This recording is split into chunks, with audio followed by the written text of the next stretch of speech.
নিয়োগ চাই, নিয়োগ চাই, নিয়োগ চাই, নিয়োগ চাই।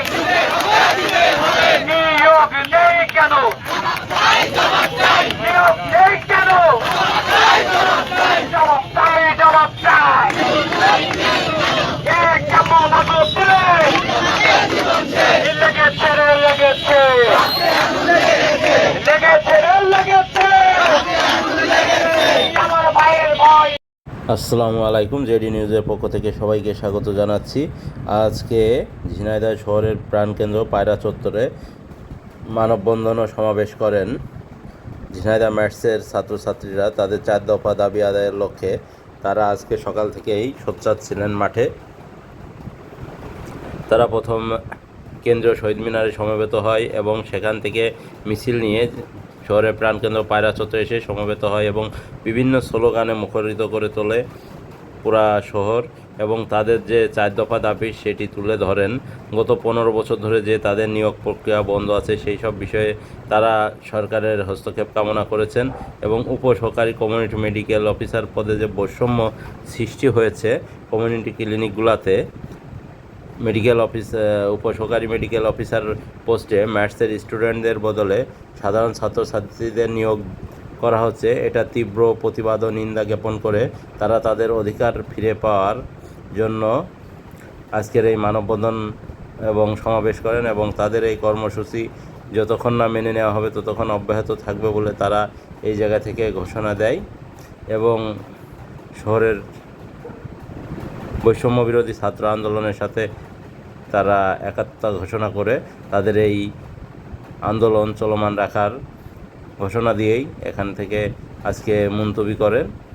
তো ভিউয়ার্স, যারা আমাদের ভিডিওগুলো দেখছেন অবশ্যই কমেন্টস করে আপনাদের মতামত জানিয়ে যাবেন। আমাদের ভিডিও সম্পর্কে আপনাদের যদি কিছু বলার থাকে সেগুলো অবশ্যই লিখে কমেন্টস করে যাবেন এবং লাইক কমেন্টস ফলো করে আমাদের সাথেই থাকবেন এবং ঝিনাইদহ জেলার নতুন নতুন খবর পেতে সবার আগে ঝিনাইদহ ডিস্ট্রিক্ট নিউজ পেজটি এবং চ্যানেলটি ফলো করে আমাদের সাথে যুক্ত থাকবেন। আমাদের এই রাষ্ট্রপতি আমরা সবাই অনেক আন্দোলন করেছি, কিন্তু সিন্ডিকেট দল বিভিন্ন কিছু বোঝায় আমাদের দমিয়ে রাখে, কিন্তু আর এ জাতি এই ছাত্রদের আর দমিয়ে রাখার সুযোগ নাই। আমরা লড়াই করতে জানি, আমরা রক্ত দিতে জানি, আমরা আমাদের স্বাধীনতা অর্জন করতে জানি। আমাদের কিসের ভয়? আমরা আমাদের অধিকার আদায় করব। যেখানে যা দুর্নীতি আমরা একসাথে লড়বো। আমরা যে যে জায়গায় আছি সেই জায়গা থেকে অবস্থান করবো। দুর্নীতি যেখানে ছাত্রখাতে দুর্নীতি হলে সেখানে আমরা লড়াই করবো। আমাদের অধিকার আমরা আদায় করেই ছাড়বো। আমাদেরকে বলা হচ্ছে আমরা 6 মাসের কোর্স করে নাকি বিএমডিসি রেজিস্ট্রেশন নিয়ে থাকি। আপনারা দেখবেন বিএমডিসি রেজিস্ট্রেশন আমরা 6 মাসে নিয়ে থাকি, 4 বছর করার পরে তারপরে আরো 1 বছর পেন্ডিং রেখে জাস্টিফাই করে তারপরে বিএমডিসি রেজিস্ট্রেশন করে থাকে। এবার আমাদের মাঝে কথা বলবেন, আমাদের যে দাবি সেই দাবি নিয়ে আমাদের ছোট ভাই কথা বলবেন।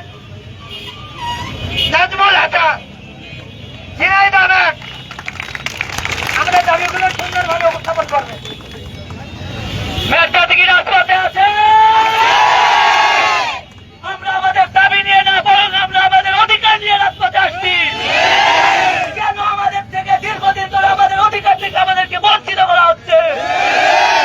আমাদেরকে মেধা, আমরা এত পরিশ্রম করে পড়াশোনা করি, কিন্তু এই পড়াশোনা শেষে যদি আমরা চাকরি না পাই, আমাদের যদি কর্মসংস্থানই না থাকে, তাহলে কেন সরকার আমাদের এই শিক্ষা প্রতিষ্ঠানের ব্যবস্থা করেছে?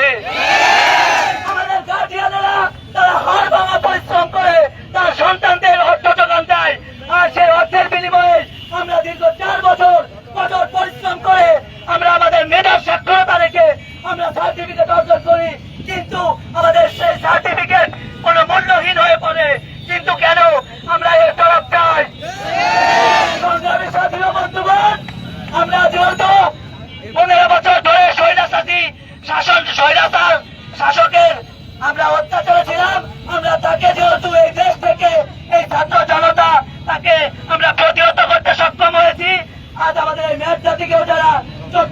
বিভিন্ন ভাবে নিপীড়নের মধ্যে রেখেছে, আমরা তাদের বিরুদ্ধে সোচ্চার এখন। আমরা চাই তাদের এই সোচ্চার, তাদের এই কুচক্র মহলের বিরুদ্ধে আমরা এখন জাগ্রত। আমরা তাদের সমস্ত সিন্ডিকেটকে আমরা ভেঙে দেবো। কথা বলে ঠিক কিনা? আমাদের নামে যে প্রোপাগান্ডা ছড়ানো হচ্ছে যে আমরা নাকি 3 মাস মেয়াদি, 6 মাস মেয়াদি আমরা কোর্স করে থাকি, কিন্তু এর কতটা নির্বুদ্ধতার পরিচয় তারা দেয়। এই ডিজিটাল যুগে আমাদের কোর্স কারিকুলাম সম্পর্কে নেটে সার্চ করলেই কিন্তু আপনারা অবগত হবেন। আমাদের যে কোর্স কারিকুলাম আছে 4 বছরে 3 বছর একাডেমিক, আমাদের হেয় প্রতিপন্ন করার জন্য, আমাদের শিক্ষার মানকে ক্ষুণ্ণ করার জন্য, আমাদের জাতিগত অধিকার থেকে বঞ্চিত করার জন্য আমাদের এই দাবিতে যে আছে আমরা রাজপথে নামি বিভিন্ন ভাবে আমাদেরকে এই প্রোপাগান্ডা ছড়ানো হচ্ছে। আজ আমরা বিভিন্ন স্বাস্থ্যখাতে সাধারণ মানুষরাই সেবা পাওয়ার জন্য, কিন্তু দেখা যায় সাধারণ কমিউনিটি ক্লিনিক যেগুলো একেবারে গ্রামীণ পর্যায়ে, সেই কমিউনিটি ক্লিনিকে এসএসসি পাস করা, এইচএসসি পাস করা জেনারেল শিক্ষিত একজন মানুষের নিয়োগ দেওয়া হয়।